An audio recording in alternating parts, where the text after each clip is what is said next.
Customer screams at worker with autism. Boss response is taking internet by storm.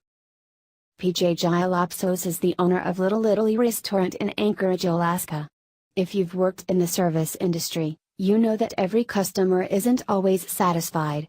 It's par for the course, but sometimes people can take their complaints too far. This was the case for one of PJ's employees who delivered an order to a patron.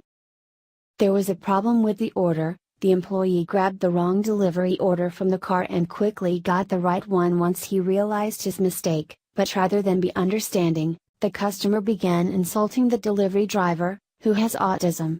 The young man is human, like all of us, and prone to errors from time to time, but the customer continued to cuss and scream at him.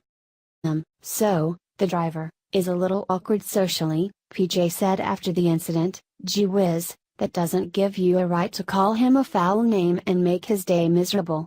In the past, when customers have called the restaurant about this employee, matters were quickly resolved when PJ explained that the employee has autism. Customers sympathized with the driver and were understanding, but not this client. They called the restaurant and even accused the driver of being on drugs while continuing to spew their tirade of profanity and insults. Frustrated, PJ took to Facebook and wrote a response to the customer's rant that has gone viral.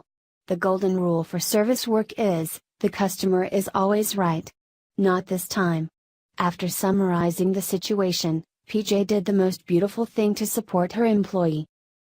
"We have fired this customer," she wrote, noting that their name, address, and phone number will be tagged as do not deliver, do not accept order in their system. In the post, PJ also noted that her employee is an accomplished student with an amazingly inquisitive personality, a wicked sense of humor and one hell of a work ethic. "We understand PJ's annoyance with this former customer's ignorance. Just because you don't have a clear understanding of a disorder doesn't give you the right to react with such rudeness." As for why she stood up to the customer, PJ said, "The fact that he has autism doesn't cross anyone's mind at the restaurant. We just work, he just works, that's it.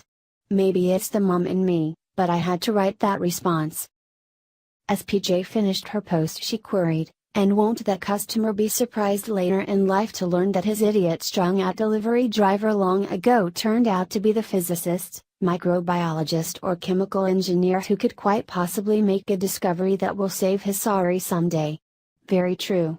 What if, in some ironic twist of fate, this former patron ends up needing this young man's help? The 33,000 people who liked the post and 8,000 who shared it seemed to agree with how PJ handled the situation. According to PJ, her employee is thrilled with the response. The restaurant owner wrote in a follow-up post a few days later, "I can honestly say kindness is not in short supply. Understanding still thrives. And good people do good things every single day. All over the world. We're glad this story had a positive ending, especially for the